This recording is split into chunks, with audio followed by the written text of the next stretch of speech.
programang ito ay rated SPG. Striktong patnubay at gabay ng magulang ang kailangan. Maaaring may masiselang tema, lengguwahe, karahasan, sexual, horror o droga na hindi angkop sa mga bata. My Ilonggo Girl. Sa loob ng mansyon ng pamilya Palma, isang masalimuot na eksena ang naganap.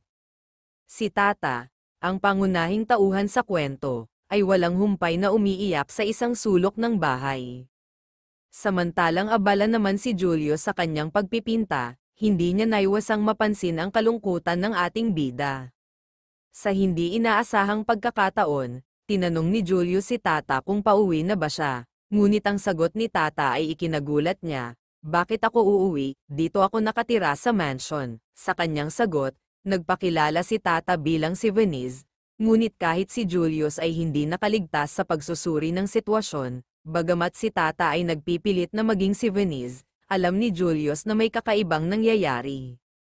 Hindi na nakapagpigil si Julius at inutusan niya si Tata ng tinig na puno ng pangungutya, iyakin, iyakin, iyakin, at habang tumatakbo palayo, patuloy siyang tinukso. Sa mga salitang iyon, tila napansin ni Tata ang kanyang sariling kahinaan at nagpunas ng luha upang magpatuloy sa kanyang mga layunin. Nang sandaling iyon, muling pumasok sa isip ni Tata na hindi siya tulad ni Venice, isang babaeng hindi umiiyak.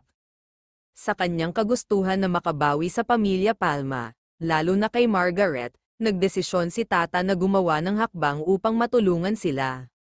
Nais niyang tumulong upang mapalitan ang pagkahiyang dulot ng nangyaring party. Matapos aksidenteng matapan ang lahat ng pagkain sa mesa, nagdulot ito ng matinding galit kay Margaret kay Venice. Ayon pa nga kay Margaret, puro pagpapaganda lang ang alam ni Venice. Dahil dito, naisipan ni Tata na magluto ng isang espesyal na pagkain upang ayusin ang lahat. Isang tawag kay Shirley, ang kanyang ina, at nagbigay siya ng isang ideya, lutuin ang espesyal na batchoy ng kanilang pamilya. Kaagad, nagtakda si Tata ng mga gawain at iniutos sa mga katulong na maghanda ng mga sangkap. Habang abala si Tata sa paghahanda ng mga ingredients sa kusina, may isang tsismosang katulong na nagduda sa kakayahan ni Tata, at agad na nagsumbong kay Francis. Iniisip nila na maaaring magkaproblema sa bahay dahil sa kakulangan ng karanasan ni Tata sa pagluluto. Nagbigay pa si Vivian ng babala na lumayas na si Tata bago pa mahuli ang lahat.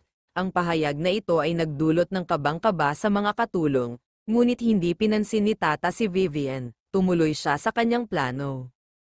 Kahit na natatakot, humingi ng pangalawang pagkakataon si Tata kay Francis. Dahil sa pangangailangan ng pagkain para sa mga bisita, wala nang ibang choice si Francis kundi bigyan si Tata ng pagkakataong magluto. Pagkatapos tikman ang batchoy, hindi siya nabigo. Nagustuhan ni Francis ang luto ni Tata, kaya agad niyang iniutos na ilabas ang pagkain sa mga bisita.